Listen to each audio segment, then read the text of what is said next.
안녕하십니까. 연력학 1 제2장 개념과 정의의 내용을 동영상 강의로 시작하겠습니다. 제가 본의 아니게 코로나에 확진되면서 여러분들과 대면으로 강의를 진행하지 못하게 되었습니다. 일주일간 격리를 하게 되면서요. 여러분들 좀 불편하시더라도 동영상 강의에 열심히 아, 참석해 주시고 끝까지 잘 들어주셨으면 좋겠습니다. 또 아울러 현재 워낙 코로나가 확산세가 크다 보니까 어, 어디서 걸릴지 좀 모르는 그런 상황이 되었습니다. 저도 실은 음, 학교랑 집만 왔다 갔다 했음에도 불구하고 확진이 되었거든요. 여러분들도 조심하셔서 코로나에 걸리지 않도록 신경 쓰시기 바랍니다. 건강에 항상 주의하시기 바랍니다. 우리가 지난 시간에는 제1장에서 얘기했던 열역학의 대표적인 시스템들을 제가 한번 쭉 설명드렸어요. 그러니까 발전소용 스팀 엔진과 관련된 얘기부터 시작을 했었죠. 그 다음에 로켓 같은 것도 했었고요. 그리고 나서는 2장에서 열역학적 개와 검사 최적에 대한 그런 말씀을 드렸습니다. 그리고 이제 거시적 관점과 미시적 관점에 대해서 말씀을 드렸어요. 거시적 관점은 제가 이제 그 예를 여러분들이 수업할 때 제가 여러분들한테 질문하고 여러분들의 일반적인 상황을 파악한 뒤에 그냥 강의를 진행하면 그게 거시적 관점이고 제가 한 명 한 명에게 다 수업 내용을 이해했는지 다 물어보고 항목별로 확인을 하면 그거는 미시적인 관점이다라고 이렇게 말씀을 드리는 바가 있습니다. 그런 내용들을 머릿속에 넣어 두시고 어, 그 연력학적인 그런 상황과 비교해서 확인해 보시기 바랍니다. 사실은 연력학적인 어떤 대부분의 개념은 우리 일상생활에서 다 적용할 수 있기 때문에 일상생활에서의 비슷한 내용과 비슷한 상황과 우리가 개념을 일치시켜서 한번 생각해 보면 그렇게 어려운 문제는 꼭 아니라는 것 여러분들 한번 비교해 가면서 생각해 보시기 바랍니다. 자, 오늘은요. 그 뒤에 이제 우리가 물질의 상태량, 상태와 상태량에 대해서 공부하기 시작하면서 이제 2장의 뒷부분을 좀 이야기를 하려고 합니다. 집중하셔서 들어주십시오.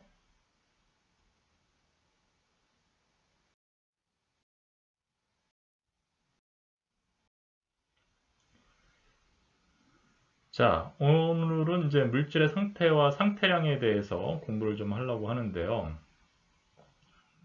우리가 물질의 종류는 사실 여러분들이 잘 알고 있는 것처럼 고체, 액체, 기체 이런 형태의 상태가 존재할 수 있습니다.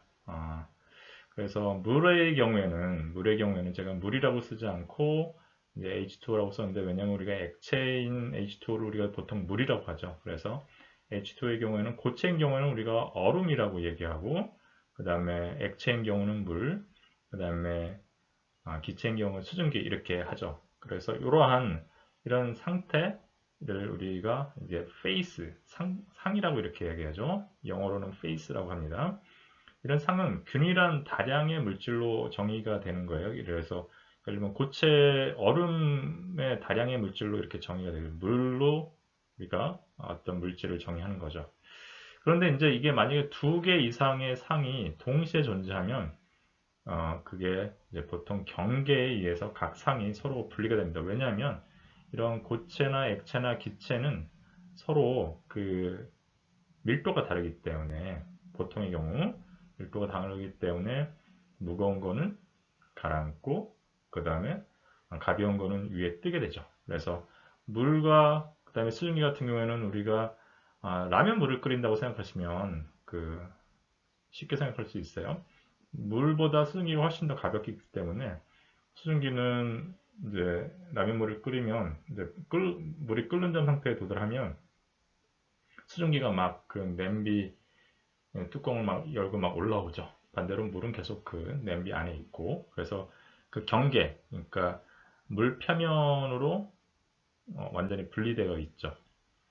그래서 각 상에서 물질은 우리가 일반적인 그런 연력학적인 변수, 온도, 압력, 밀도에 의해서 기술되는 그런 상태로 존재를 합니다. 상태라고 해서 이제 이걸 우리가 state라고 합니다. state.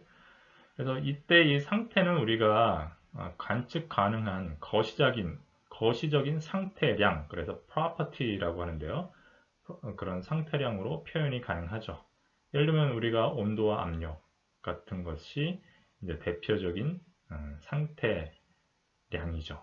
그래서 이런 연력학적 변수로 기술되는 그런 상태로 우리가 각 상을 정의할 수 있고, 그때 그러한 물리량을 우리가 상태량이라고 한다라고 하는 거죠.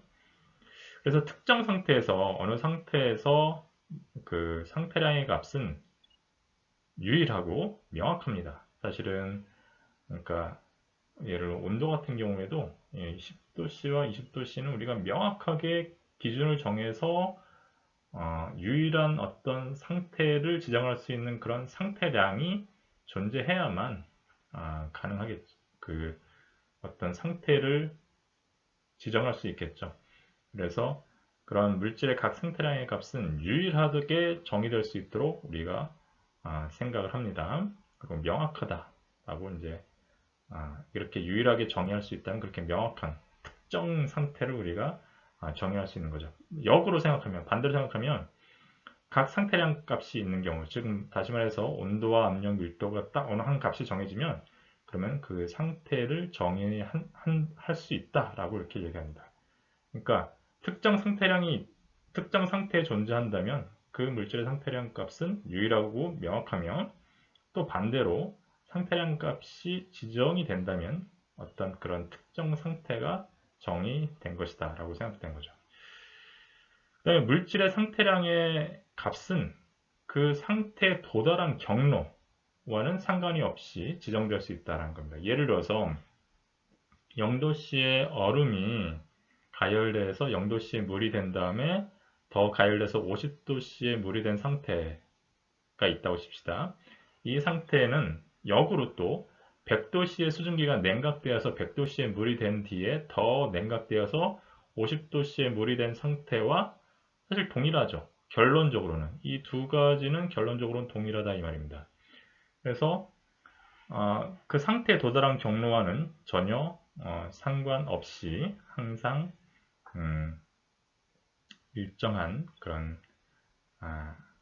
일정하게 정의될 수 있다라고 생각하시면 되겠습니다. 상태량 값이 딱 정의된다면 그 도달한 경로는 의미가 없다. 그래서 그 상태량 값에 해당하는 상태를 우리가 지정할 수 있다는 거죠. 자, 그래서 이런 상태와 상태량의 개념을 여러분들이 좀 잘 이해해 주셨으면 좋겠습니다. 그런데 이런 상태량에는요, 그 정의하는 그런 방식이 굉장히 두 가지 종류가 있다고 생각하시면 되겠습니다. 하나는 뭐냐면은 intensive property라고 하는 거예요. 그거는 뭐냐면은 이 질량과 무관한 상태량이에요. 그래서 이렇게 우리가 어떤 우리 연력학적인 시스템이 있다 그러면 우리가 이 시스템 전체 질량이 있는데 얘를 이렇게 반 뚝 잘라서 이 반만 생각하더라도 원래의 이 전체 시스템과 생각했을 때 동일한 상태량은 우리가 intensive property, 다시 말해서 강성적인 상태량이라고 합니다. 예를 들면 압력이나 온도, 밀도 같은 경우에는 우리가 질량이랑 상관없죠. 이 밀도는 우리가 부피분의 질량이기 때문에 단위 부피당 요만큼의 단위 부피당 들어있는 질량은 여기나 동일하기 때문에 이만큼을 전체에 대한 부피분의 전체 질량, 요만큼에 해당하는 부피분의 이만큼의 질량은 똑같은 값이기 때문에 이거는 강성적인 상태량이죠. 반대로 종량적인 상태량이, 종량적인 전체, 토탈 이런 뜻이에요. 그래서 이건 extensive property라고 하는데요. 이 경우는 최적은 전체 최적은 항상 이 최적 전체 크기는 이 시스템의 크기에 의해서 따라 변화하는 거죠. 그래서 이렇게 우리가 반을 뚝 잘라서 하면은 이 최적과 이 최적은 다르죠. 그래서 이 최적은 우리가 종량적인 상태량이 돼요. 또는 총 에너지. 이 전체 시스템에 들어있는 에너지와 요 절반에 해당하는 에너지는 다르단 말입니다. 그래서 우리가 질량에 비례하는 상태량은 우리가 종량적인 상태량이라고 한다. 네, 이러한 상태량도, 종량적인 상태량도 예를 들면은 단위 질량으로 나누면 이러면은 우리가 강성적인 상태량이 됩니다. 그래서 단위 질량당 부피로 이렇게 처리를 하면, 그래서 우리가 이런 걸 나중에 이제 다시 얘기하겠습니다. 비체적이라고 합니다. 이렇게 처리가 되면 질량으로 나누면 얘는 다 종량적인 상태량이 강성적인 상태량으로 변할 수 있다.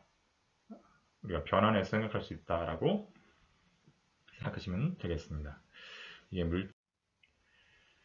그래서 연력학계를 상태량으로 표현하는 경우에는요, 그 상태량이 전체 계에 걸쳐서 의미가 있다는 뜻입니다. 예를 들어서 우리가 연력학계의 상태량을 예를 들어서 이 연력학계가 만약에 32도다 그러면은 그게 32도라고 이렇게 얘기하는 거는 그 전체 그 시스템에 걸쳐서 이 32도가 평균적인 값이다 라는 그런 의미를 갖고 있는 거예요.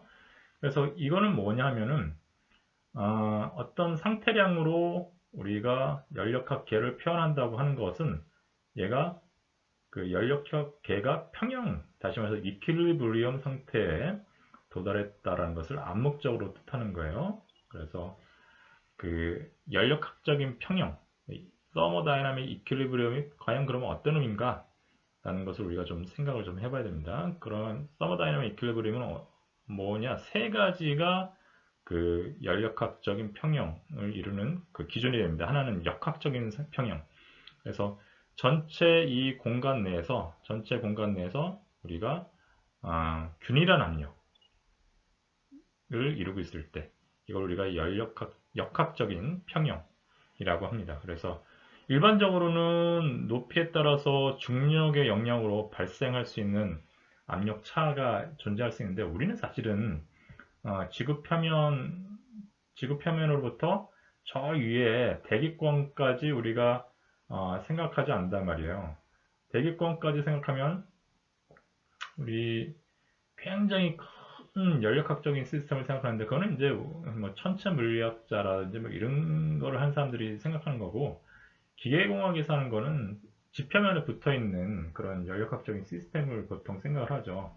그래서 그런 경우에는 우리가 그렇게 굉장히 커다란 높이 변화를 고려하지 않기 때문에 중력의 영향으로 발생하는 압력차는 무시해버립니다, 우리가. 그래서 보통의 경우에는 이 내부에 균일한 압력을 도달하는 데 그렇게 큰 문제가 없다라고 생각하시면 되겠습니다.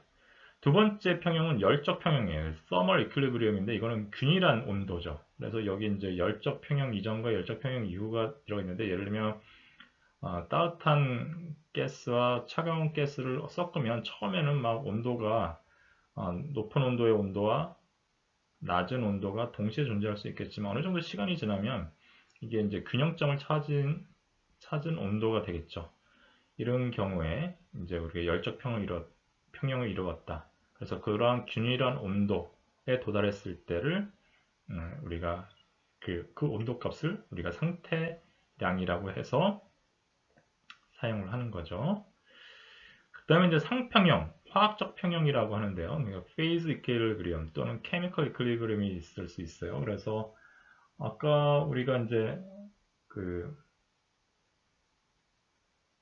100도씨의 수증기가 50도씨의 물로 갈 때, 그러니까 수증기가 처음에는 물이 되는 100도씨에서 물로 냉각되는 그런 과정이 존재할 수 있습니다. 똑같이 100도씨지만 열 에너지를 잃으면서 수증기가 그 물로 변할 수 있는 그런 그 상변화를 일으키죠. 그럴 때 우리가 그 다시 말해서 가스 상태와 액체 상태의 평형을 이루고 있는 것, 그걸 우리가 상평형이라고 합니다. 더 변하지 않는 것. 어느 순간에는 다 이제 물로 변하겠죠. 에너지를 잃으면서. 어느 특정 지점에서는 그 평형 상태에 해당하는 물과 수증기의 비율을 이루면서 존재할 겁니다.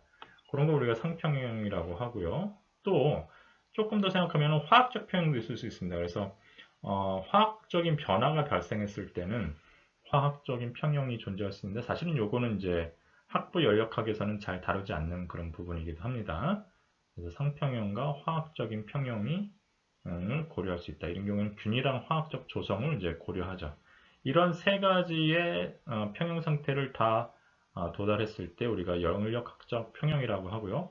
그때는 어떤 상태량으로 연력학 계획을 표현을 하는데 그렇게 된다면 그 상태량이 전체 시스템에 걸쳐서 그 대표적인 그런 상태량 값에 해당한다라는 것을 의미한다라는 거죠.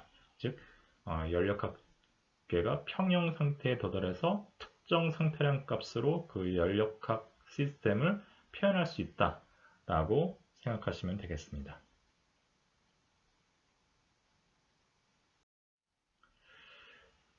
이제 상태와 상태량에 대해서 얘기했기 때문에 이제 우리가 과정이라는 얘기를 좀 해야 됩니다. 과정이라는 것은 우리가 영어로는 process라고 하는데요. 네, process라는 말이 여러분들이 훨씬 더 쉽게 마음속으로 받아들일 수 있을 거예요. 그래서 어떤 상태량, A라는 상태량이랑 B라는 상태량으로 우리가 그 어떤 특정 상태, state 1 어떤 상태를 정의할 수 있고 또 다른 상태 state 2를 우리가 정의한다면 이런 어떤 상태에서 또 다른 상태 state 2로 변화하는 그런 연속적인 경로를 우리가 과정이라고 합니다. process라고 하죠. 그런데 이런 과정은요, 쉽게 생각하면 한 가지 길만 있는 게 아니에요. 여러 가지 길이 있을 수 있어요. 보시는 것처럼 이렇게 갈 수도 있지만 이렇게 갈 수도 있습니다. 그 다음에 이렇게 직선으로 갈 수도 있고요. 그럼 이렇게 생각하시면 됩니다. 제가 집이 범어동인데요. 우리 학교 성서 캠퍼스에 그 공대 그 주차장까지 간다라고 이제 이동해 간다고 생각하십시다. 그러면 여러 가지 길이 있을 수 있어요. 첫 번째는 제가 제 자동차를 운전해서 이동해 가는 방법이 있을 수 있겠죠. 그 방법도 여러 가지가 있어요. 달구발 대로를 타고 가는 그런 방법이 있을 수 있고 또 다른 방법은 우리가 신천대로를 타고 조금 돌아가지만 신호가 없어서 좀 더 빨리 갈 수 있는 그런 길을 찾을 수 있어요. 또는 제가 지하철을 타고 갈 수도 있고요. 또는 버스를 타고 갈 수 있습니다. 그러면은 그 노선이 지하철은 달구벌대로 지하로 이제 이동해 가겠지만 버스인 경우에는 굉장히 그 노선에 따라서 달구벌대로를 직선으로 가지 않고 약간 이렇게 그 지그재그 형태로 골목길을 쫓아서 갈 수도 있는 그런 상태가 있을 수 있죠. 그래서 이런 어떤 상태 1에서 상태 2까지 이동하는 이 경로는 이 과정은 굉장히 다양한 과정이 존재할 수 있습니다. 한 가지 과정으로 가는 것이 아니다.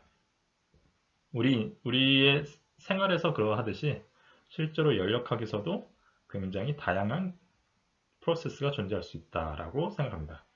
그러면 우리 그 과정을 우리가 어떻게 생각하느냐? 우리가 연력학에서는 준평형 과정을 고려한다라고 생각합니다. 그래서 예를 들어서 어떤 이러한 작은 그 피스톤과 실린더가 있다고 생각합시다. 요 위에 피스톤이 이렇게 얹혀져 있고 이 안에 가스가 있어요.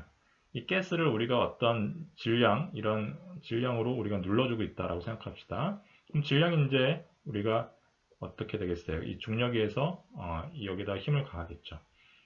그런데 요거를 아주 작은 질량이라고 생각하세요. 작은 질량을 하나 살짝 이렇게 뺀다고 생각하면 질량이 조금 줄었으니까 무게가 더 작용하는 힘이 약간 감소했겠죠. 그러면 얘가 살짝 위로 올라갈 거예요. 여기 압력이 여기 이렇게 존재하고 있었을 텐데 그리고 이 압력이랑 이 힘이 평형을 이뤄서 어느 이 지점이 결정되어 있었을 텐데 얘가 빠지면은 살짝 위로 올라가겠죠.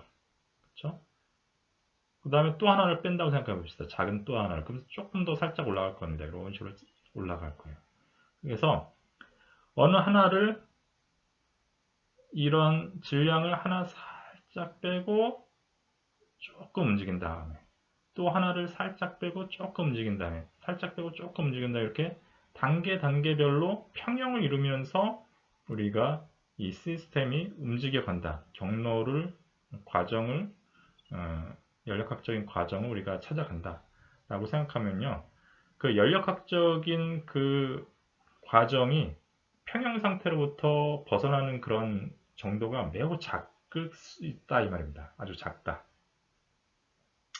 실질적으로 연력학 시스템에서는요, 전체 변화 과정 동안에 그 평형 상태에서 크게 벗어나지 않고 실질적으로는 거의 평형 상태에 있다라고 그렇게 가정할 수 있을 정도입니다. 그래서 아주 급격한 연소라든지 이런 식의 화학 반응이 아주 급격하게 일어나서 평형이 깨지는 그런 상황이 아니라면 우리가 많은 연력학적인 과정은 그런 준평형 quasi equilibrium process에 있다라고 이렇게 생각을 하죠. 또는 이 quasi equilibrium process를 quasi static, equilibrium은 우리가 평형이라는 얘기고요. static은 정적인 이런 뜻이에요. 그런 똑같은 말입니다. 그래서 quasi equilibrium process 또는 quasi static process라고 이렇게 얘기를 하고요. 그러한 개념 하에서 우리가 연력학적인 과정을 생각한다. 그래서 이제 처음에 연력학적 제가 1주차에 말씀을 드렸습니다만은 우리가 연력학이라고 하는 것이 어떤 과정, 그 변화하는 그 어떤 속도나 이런 거는 고려하지 않고 이게 평형 상태에 있다라고 생각하고 우리가 연력학적인 시스템을 바라본다고 그랬습니다. 그게 이제 개념적으로 처음과 끝 상황만을 이제 생각하는 거죠. 그 개념이 바로 이러한 개념입니다.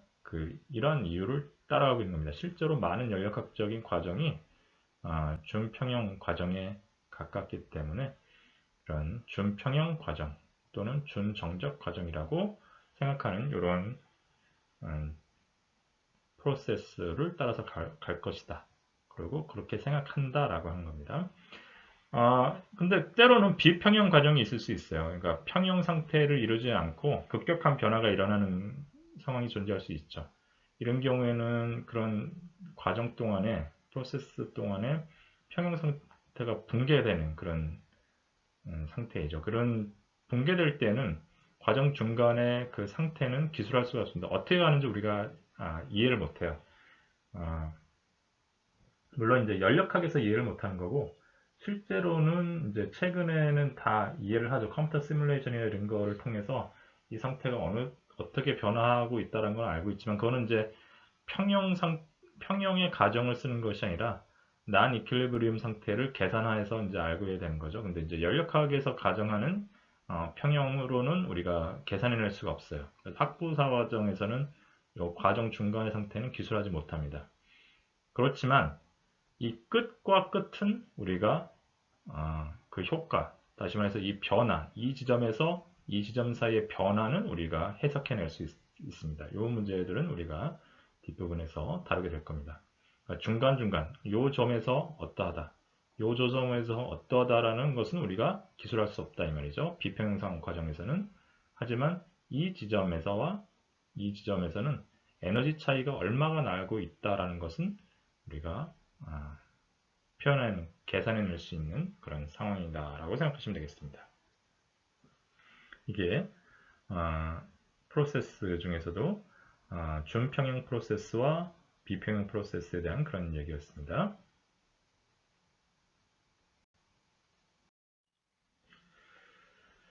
그런데 이러한 프로세스 진행 과정 동안에 상태량이 일정한, 그러니까 특정 상태량이 고정되어 있는 그런 경우가 있을 수 있어요. 예를 들면 어느 그 상태 1에서 상태 2까지 가는 동안에 온도가 일정하다. 온도가 일정하다라고 하면 우리가 등원 과정이라고 합니다. 그래서 영어로는 ISO라고 하면 ISO는 일정하다. 뭐가? thermally.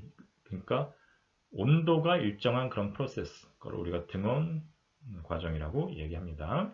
그래서 온도가 일정할 땐 등원. 온도일 때만 등원이라고 하고요.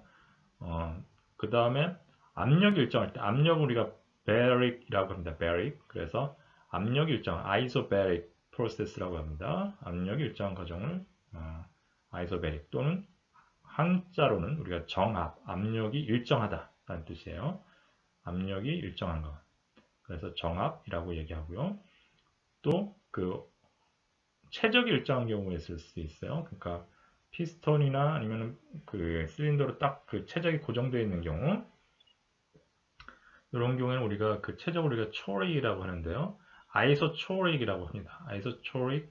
그래서 최적이 일정한 그런 과정이죠. 이 한자어로는 최적을 적이라고 하고요. 일정하다 할 때 정자를 써서 정적 과정이라고 합니다. 그래서 등원 과정, 정확 과정, 정적 과정 이런 말을 우리가 연력학을 배우는 동안에, 또는 뭐 연력학뿐만 아니라 유체역학 아니면 다른 연료체 과목에서 굉장히 많이 쓰는 그런 용어가 되겠습니다.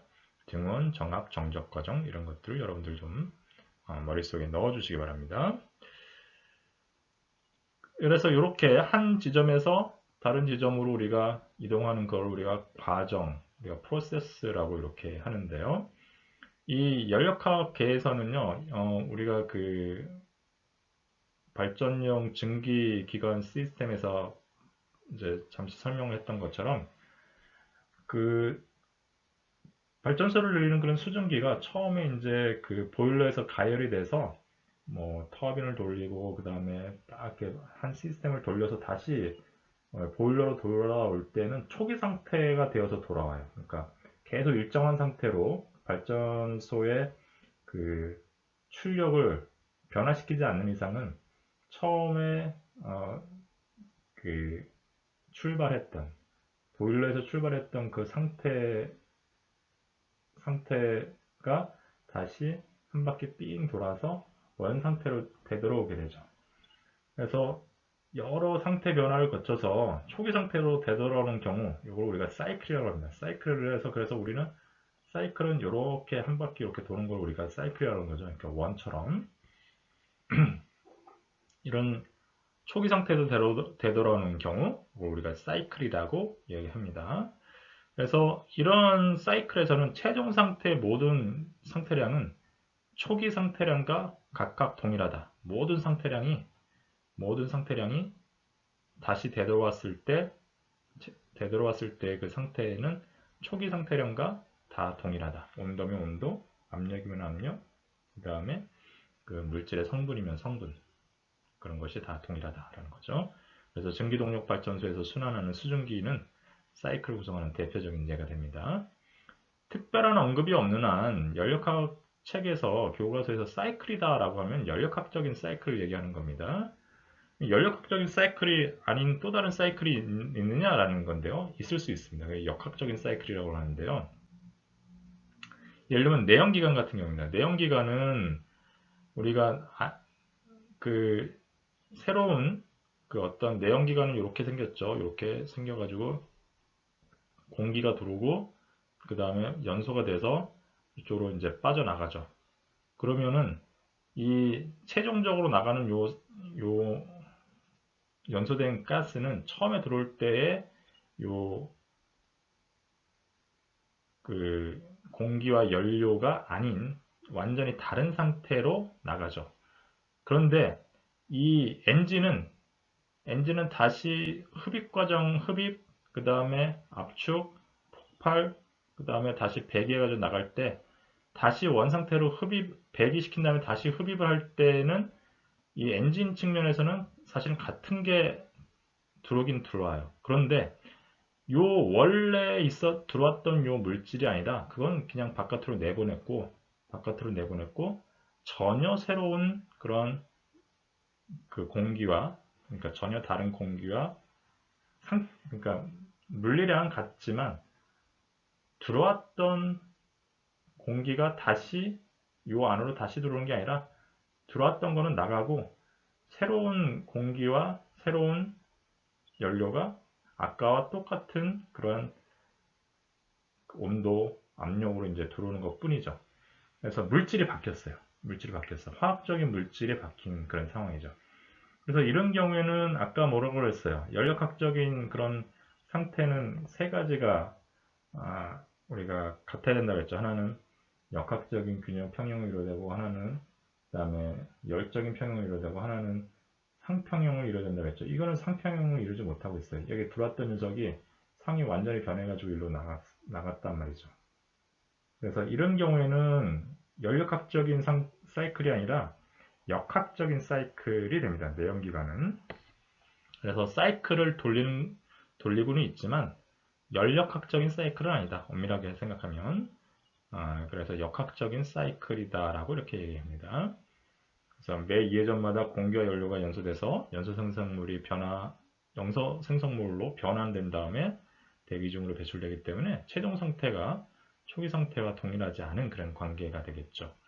그래서 전기동력발전소 같은 경우는 연력학적인 사이클이지만 내연기관은 연력학적인 사이클이 아니라 역학적인 사이클이 된다라는 것을 여러분들이 구분하실 수 있으면 좋겠습니다. 교과서를 한번 제가 설명해 준 내용을 바탕으로 해서 교과서를 한번 다시 한번 읽어보세요.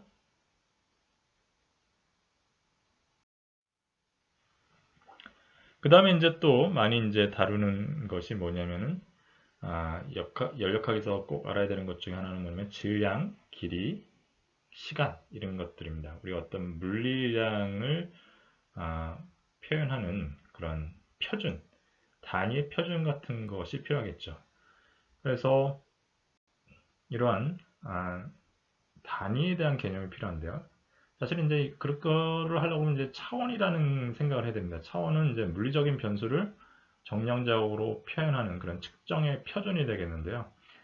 세상의 모든 물리적인 실제는 기본 차원을 이용해서 표현이 가능합니다. 그 기본 차원이 뭐냐? 6개의 기본 차원이 있습니다. 질량, 길이, 시간, 온도, 전류, 광도. 이렇게 6개의 기본 차원이 존재해요.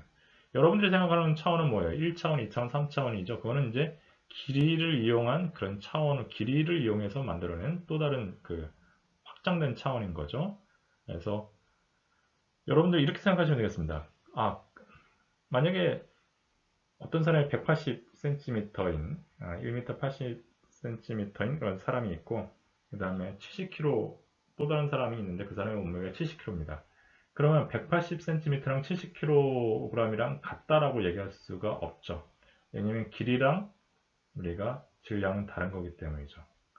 그 다음에 1시간이랑 30도는 우리가 비교 자체를 할 수 없습니다. 이렇게 해서 비교할 수 있는 그런 기준이 돼야 되는 그런 것이 있는데 그게 바로 기본 차원이 되는 거죠. 이렇게 6개가 있습니다. 근데 실제로는 우리가 연력학에서는 전류나 광도는 문제가 나올 수도 있지만 전류와 강도는 잘 나오지 않아요. 잘 활용하지 않습니다. 그래서 우리가 하는 거는 주로 질량, 길이, 시간, 온도 정도만 생각하죠. 그래서 4개의 기본 차원을 주로 사용합니다.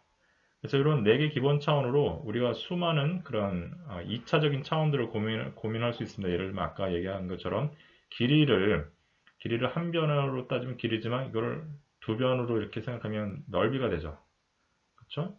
근데 여기다가 또 우리가 그 하나의 길이를 더 생각하면 이제 부피가 되죠. 그래서 면적이라든지 그 다음에 체적이라든지 아니면 속도는 시간당 단위 시간당 얼마나 이동했냐라는 거죠. 뭐 시간을 다시 또 한번 시간의 변화량을 따지면 가속도, 그 다음에 압력, 그 다음에 에너지, 그 다음에 파워, 출력, 그 다음에 밀도, 비스커시티, 그 다음에 스페시픽 히트, 뭐 수없이 많은 2차원 차원들을 1차원 차원으로부터 만들어낼 수 있죠. 우리가 주로 다루는 이 4가지로부터 이렇게 해서 이렇게 차원을 생각한다 라고 생각하시면 되겠습니다. 그리고 이러한 차원을 이제 갖고 우리가 이제 나중에 단위를 만들어서 사용할 텐데요. 그 단위에 사용하는 접두어들이 꽤 있습니다. 그 접두어들이 뭐냐 하면은 우리가 여러분들 아는 것처럼 우리가 미터가 있으면 그 미터의 1000분의 1은 1mm죠. 그 다음에 그거의 100만 분의 1은 1 마이크로미터라고 하죠. 그 다음에 이거의 그 10억 분의 1은 나노미터라고 합니다. 10억, 100억, 1000억, 조, 1조 분의 1을 우리가 피코라고 합니다. 그래서 마이크로, 우리가 마이크로는 이렇게, 밀리는 이렇게, 나노, 피코 이런 식으로 우리가 그 접두어를 쓰고요. 반대로 그 위로 올라가는 게 있습니다. 1000배는 킬로미터, 메가미터, 기가미터, 테라미터 이런 식으로 해가지고 1000배 단위로 이렇게 합니다. 1000분의 1, 1000분의 1, 1000분의 1 이런 식으로 하죠. 그럼 뭐 센티미터는 그럼 어떻게 되냐? 센티미터는 100분의 1이죠. 그런 경우에는 우리가 관용적으로는 많이 쓰이는데 사실은 SI 단위 체계 뒤에서 이제 설명할 SI 단위 체계에서는 센치에 해당하는 100분의 1은 정식 그 SI의 그 단위 체계는 아닙니다. 근데 이제 관용적으로 많이 쓸 뿐인 거죠. 이런 식으로 우리가 차원에 대해서 이야기할 수 있다라는 겁니다.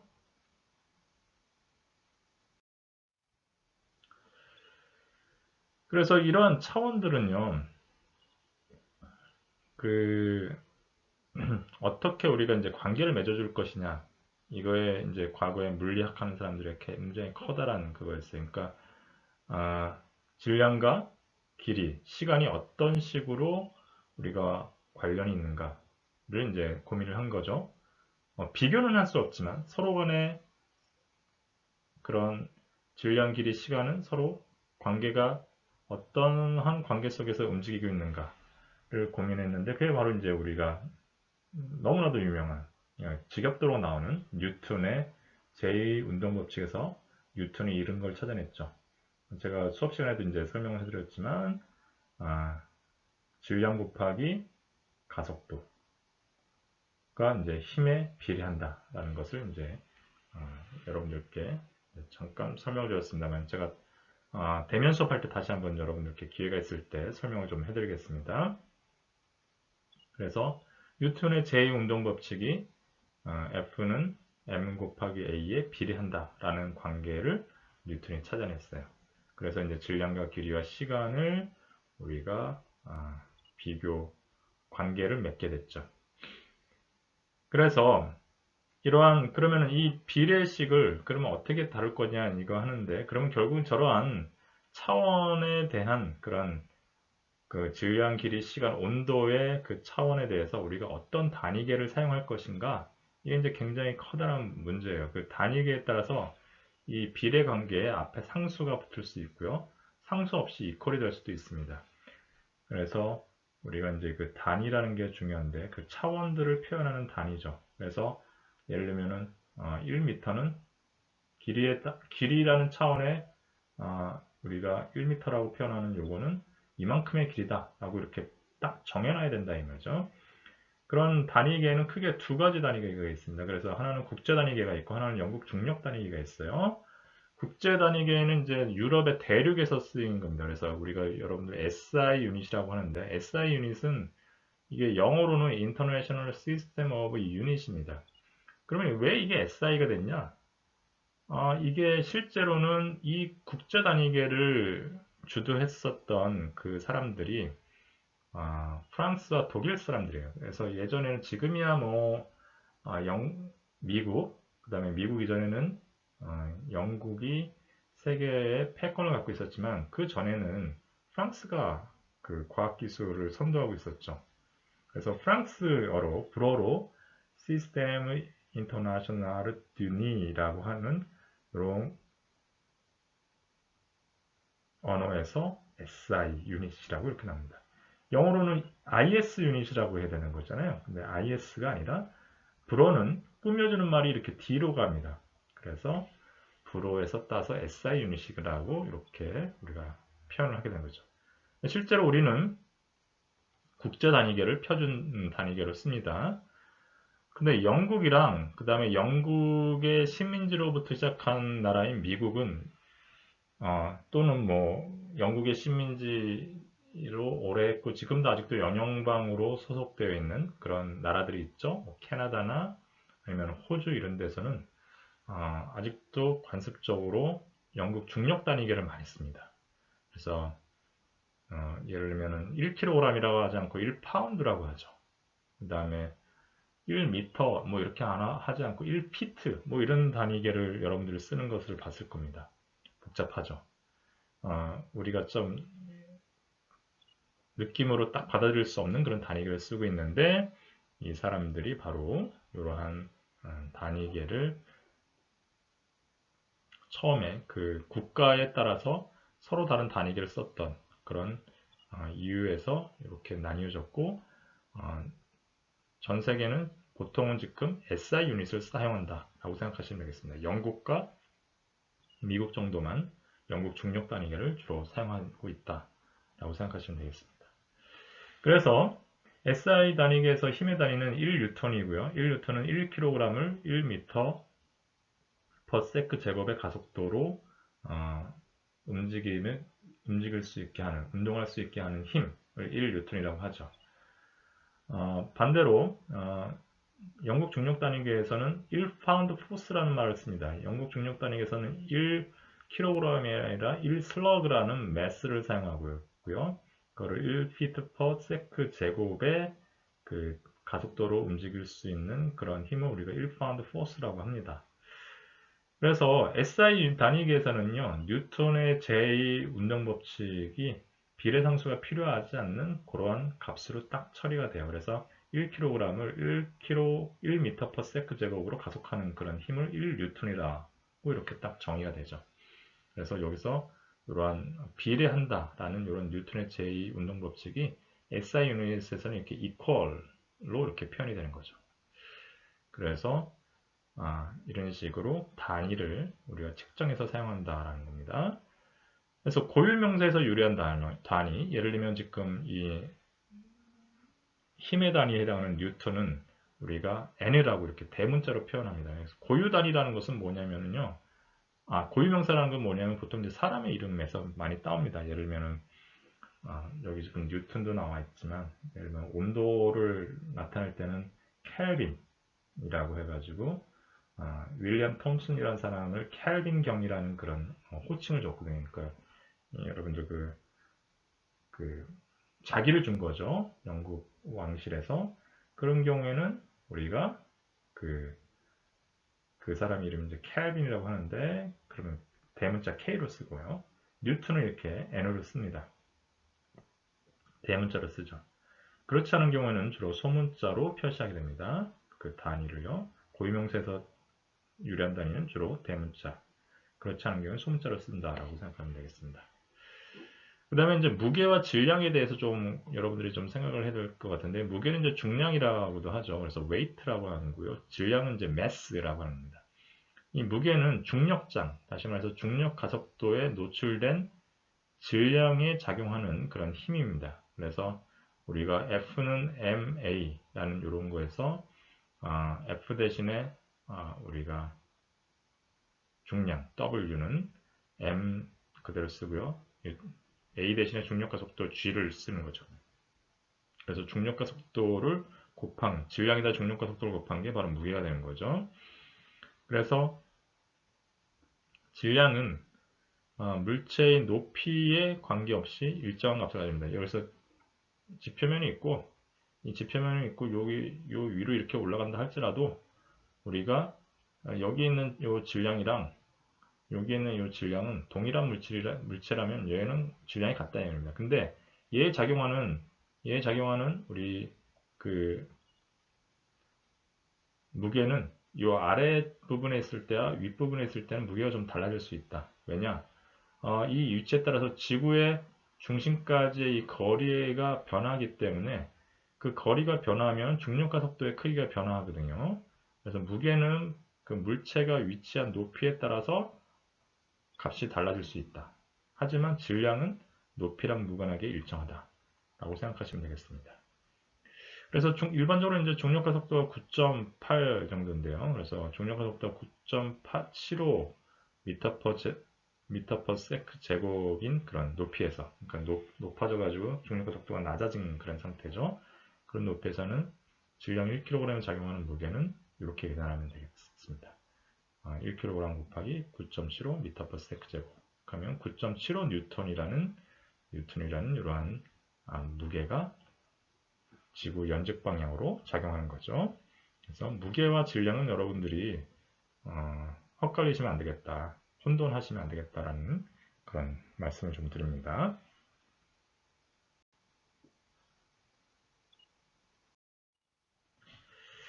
그 다음에 이제 에너지에 대한 얘기를 좀 해야 될 것 같은데요. 에너지. 에너지는 효과를 유발할 수 있는 어떤 능력이 되겠죠. 효과를 유발할 수 있는 능력. 그래서, 어, 예를 들면 어떤 사람이 에너지가 넘친다. 그러면 그 에너지가 넘친다는 말은 그 다른 사람한테 그 영향을 미칠 수 있는 아, 그런 상태, 영향을 미칠 수 있는 어떤 성향을 갖고 있다는 거죠. 그래서 에너지라는 것은 시스템에다가 또는 시스템 외부에다가 효과를 유발시킬 수 있는 변화를 만들어낼 수 있는 그런 능력을 우리가 에너지다라고 이렇게 얘기할 수 있겠다라고 생각하시면 되겠습니다. 그래서 연력학적 개의 서머다이너믹 시스템 내부에 우리가 에너지가 저장될 수도 있고 또는 한 개에서 한 시스템에서 다른 시스템으로 전달될 수도 있는 것이 이제 에너지인데요. 그런 에너지라는 것은 그 저장되는 방식이 여러 가지가 있습니다. 예를 들어서 그 이제 통계 역학적인 관점에서 우리가 분자에 저장되는 에너지는 어떤 게 있냐? 기체를 가정하고 이렇게 생각을 해보겠습니다. 사실은 이제 우리가 기체도 있고 액체도 있고 고체도 있는데 고체는 훨씬 더 복잡하고 우리가 이제 고체를 다루지는 않고 주로 이제 기체나 액체 상태의 연력학을 다룰 거기 때문에 기체를 이제 갖고 이제 하겠습니다. 그러면 이제 분자의 위치 에너지가 있을 수 있습니다. 그래서 이거는 분자와 분자들 사이에 어떤 분자가 있고 어떤 분자가 있으면 그 분자 사이에 발생할 수 있는 그 위치라는 게 존재해요. 그 위치에 대한 그런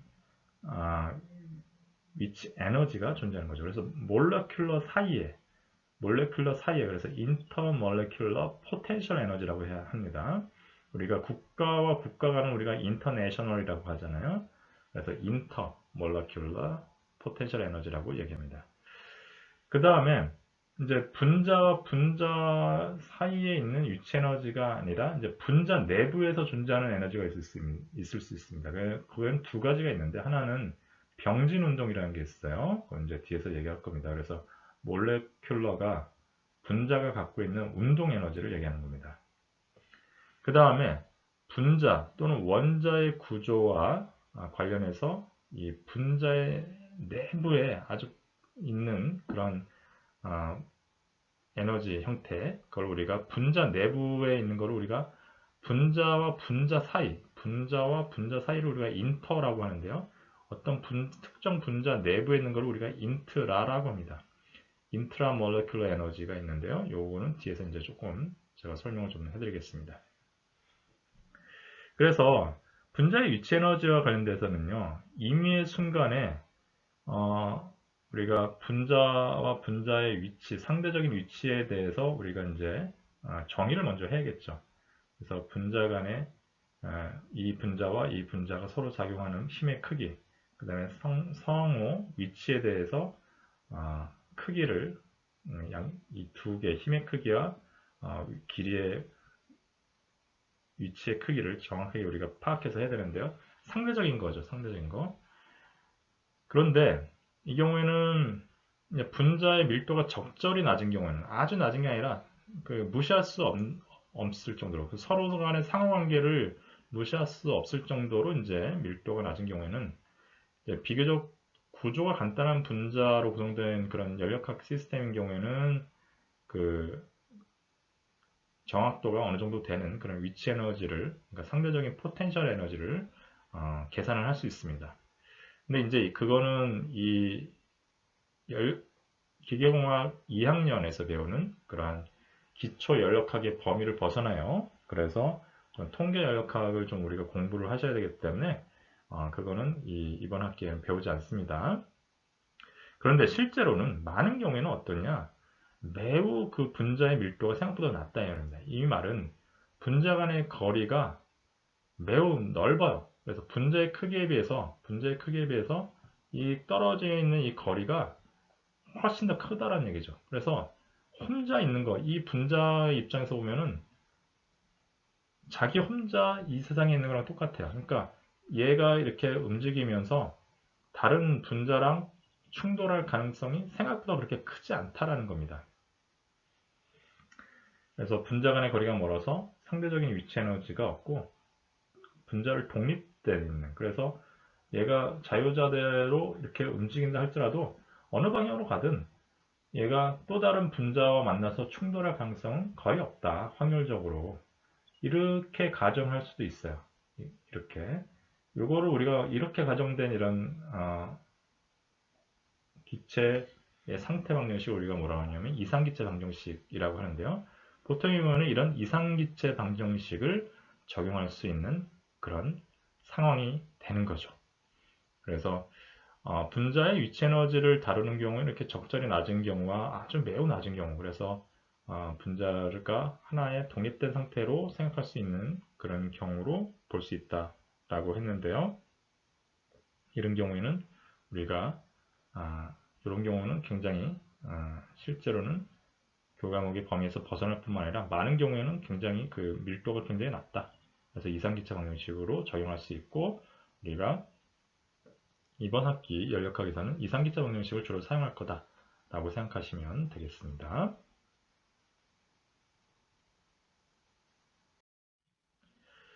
그래서 앞에서 얘기했던 이제 분자 간의 위치 에너지 말고 이제 분자가 갖고 있는 그런 운동 에너지인 그런 병진 운동 에너지, 그 다음에 분자 내부에 있는 그 운동 형태로 갖고 있는 그 내부 에너지를 좀 설명을 해드리려고 하는데요. 분자가 갖고 있는 그런 운동 에너지에는 우리가 이제 먼저 translational kinetic energy라고 합니다. 이 translational, 그러니까 같이 함께 간다는 뜻이에요. 사실 이제 분자가 여러분들이 생각하는 것보다 훨씬 더 복잡하게 되어 있어요. 그래서 보통 분자에 해당하는 거는 수소인 경우는 H2로 존재하죠. 그다음에 산소인 경우는 O2로 존재합니다. 그래서 보시는 것처럼 이렇게 원자가 이렇게 두 개가 연락 붙어 있는 게 있어요. 만약에 물인 경우에는 H2O로 존재해요. 원자가 세 개가 있죠. 세 개가 있으면 훨씬 더 여기서 이 모양보다 복잡해요. 근데 이제 문제를 간단하게 생각하기 위해서 보시는 것처럼 이렇게 두 개의 원자로 구성되어 있다고 생각해 봅시다. 그런 경우에 얘가 이렇게 두 원자가 같은 방향으로, 한 방향으로 잘 이렇게 손잡고 가는 경우, 이런 경우에 이걸 우리가 translational motion이라고 합니다. 그래서 병진은 병렬, 병행, 그래서 같이 간다라는 거죠. 같이 앞으로 나간다. 그러니까 같이 직진 운동을 하는 그런 경우, 이걸 우리가 병진 운동 에너지라고 합니다. 그래서 분자의 질량은 우리가 알고 있죠. 그리고 속도와 분자의 그 속도와 질량을 알고 있으면 우리가 그 운동 에너지를 구할 수 있죠. 사실 2분의 1 mv 제곱이죠. 연력 그 고전 역학에서 하는 거에 의하면. 그래서 분자의 질량과 속도에만 의존하므로 양자역학이나 고전역학을 이용해서 계산을 할 수 있습니다. 이렇게 해서 구하는 게 이제 분자의 운동에너지, 병진 운동에너지라고 합니다. 근데 분자 내부에도 운동이 존재할 수 있어요. 얘는 이제 바깥에서 보면 이렇게 분자가 이렇게 앞으로 이렇게 가는 경우가 한 방향으로 같이 원자들이 손잡고 가는 경우가 있을 수 있는데, 분자 내부에서는 이렇게 있을 수 있습니다. 분자가 원자와 원자가 이렇게 한 축으로 연결이 되는데, 얘가 그냥 이렇게 가만히 있는 게 아니라 내부적으로 요렇게 회전을 할 수가 있어요. 또는 그러니까 보시는 것처럼 요거를 갖고 요 G축으로 이렇게 회전을 할 수도 있고요. 요 X축으로도 이렇게 회전을 할 수가 있어요. 이렇게 얘네들이 상대의 원자의 위치에 대해서 바꿔가면서 이렇게 회전을 한다거나 이런 형태로 되어 있는 걸 우리가 로테이셔널 에너지라고 합니다. 그래서 분자의 무게 중심축을 기준으로, 이게 중심이죠.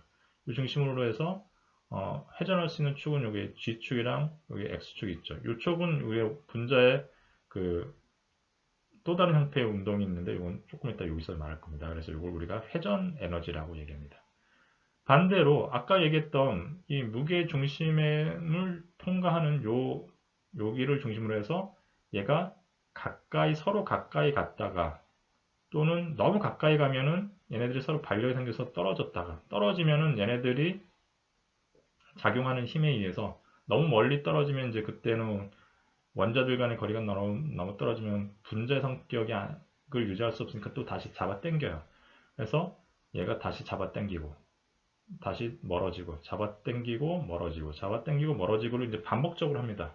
이걸 우리가 진동, 바이브레이션이라고 하는데요. 진동을 내부적으로 분자 내에서 하고 있습니다. 이런 것을 우리가 진동 에너지다 라고 얘기하죠. 그래서 분자에는 아까 위치 에너지는 보통 아까 말씀드린 것처럼 밀도가 아주 적절하게 낮은 경우, 그 다음에 아주 낮은 경우에는 우리가 분자 간의 위치 에너지는 생략하고 그냥 결국은 이상기체 방정식으로 생각한다라고 이렇게 했는데요. 분자 안에서는 분자 자체의 운동 에너지와 분자 내부에서의 운동 에너지 이런 식으로 병진 운동 에너지와 회전 에너지, 진동 에너지 이렇게 세 가지 형태로 존재할 수 있겠다. 그래서 우리가 에너지라고 얘기하는 것은 이러한 분자들이 얼마나 빠르게 운동하고 있는지를 나타내고 있는 값이다 라고 생각하면 됩니다. 그래서 톰과 제리에서 마치 항상 이제 톰이 항상 센 것처럼 보이지만 항상 어떨 때 보면 제리가 이겨요. 제리가 톰이 항상 제리를 골탕 먹기 위해서 불을 붙이려고 이렇게 하면 제리가 항상 꾀를 써서 톰의 꼬리에다가 불을 붙이죠. 그러면 이제 뜨거워지니까 톰이 막 앞으로 뛰어가요. 즉 우리가 열적인 에너지가 증가하면 보통 그거는 어떤 형태로 나타나냐면 결국은 그거는 운동 에너지 이 세 개의 운동 에너지 중에 하나로 이렇게 표현이 되는 겁니다. 그러니까 병진 운동 에너지가 크거나 회전 운동 에너지, 진동 에너지 이 세 가지 형태로 다 이제 열 에너지가 이 세 가지 형태의 운동 에너지를 변해서 존재하겠죠. 그래서 분자가 굉장히 활발하게 움직이는 상태 이것이 바로 온도가 높은 거다, 에너지가 큰 거다 라고 이렇게 생각하시면 되겠습니다. 자, 기계공학 학부 수준에서는요, 에너지가 미시적으로 어떤 형태로 저장되어 있는가는 사실 주된 관심사는 아니고요. 하지만 여러분들이 이것이 그 에너지라는 개념이 온도가 증가했다라는 그 개념이 다시 말해서 에너지가 높아졌다라는 개념이 실제로는 어떤 형태라는 그런 컨셉을 갖고 있어야 돼요. 그래서 만약 그렇게 에너지가 높아지면 왜 압력이 높아지는지에 대해서 이제 알아야 되는데요. 그거를 할 때 여러분들이 좀 꼭 필요한 그런 컨셉이니까 이걸 꼭 알려드리려고 합니다. 나중에 여러분들 같이 함께 이야기를 할 겁니다. 거시적인 관점이 주된 관심 사항이긴 합니다만 이런 미시적인 그런 형태가 필요하지 않은 것은 아니에요. 이러한 형태로 저장되고 있다. 병진, 회전, 진동으로 저장되고 있다는 것은 여러분들이 좀 꼭 이해해 주셨으면 좋겠습니다. 분자 시스템에 전달된 에너지로 인해서 실제로는 이제 온도와 압력 등의 상태령 변화로 이제 나타나는데 우리는 사실 그거에 대해서 관심을 갖고 이제 표현을 하게 되죠.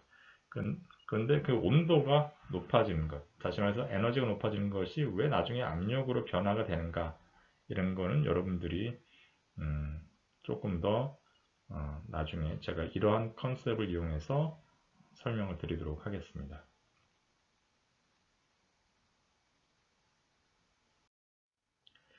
자, 다음은 이제 빛의 적과 밀도의 관계인데요. 사실은 이 시간이 꽤 제가 지금 1시간이 다 됐는데요. 좀 여러분들 힘드실 것 같습니다. 그래서 다음 동영상에서 제가 올리도록 하고요. 오늘 오늘 동영상 강의 수업은 여기까지 하도록 하겠습니다. 오늘은 어떤 내용을 했냐면은 상태와 상태량에 대한 개념을 했어요. 그 다음에 과정, 프로세스와 사이클에 대한 얘기를 했고요. 질량과 길이, 시간, 힘의 단위에 대해서 이야기를 했습니다. 그리고 마지막으로 에너지에 대한 개념을 여러분들과 함께 공부를 했습니다. 그래서 이제 이 장에서 사실은 빛의 적과 밀도, 압력, 온도에 대한 얘기들을 좀 해야 되는데요. 이게 생각보다 여러분들 머릿속에 잘 컨셉을 잡아야 되기 때문에 좀 시간이 좀 걸려서 설명하는 시간이 좀 걸렸습니다. 자, 오늘은 이번 차수는 여기까지 하고요. 다음 차수에서 또 여러분들과 만나겠습니다. 자, 코로나 조심하시고요. 대면 강의, 다음 주에 대면 강의를 할 때지만 그때까지 여러분들 항상 저처럼 감염되지 마시고 좀 주의하셨으면 좋겠고요. 동영상 강의 열심히 들어주셨으면 좋겠습니다. 수고하셨습니다.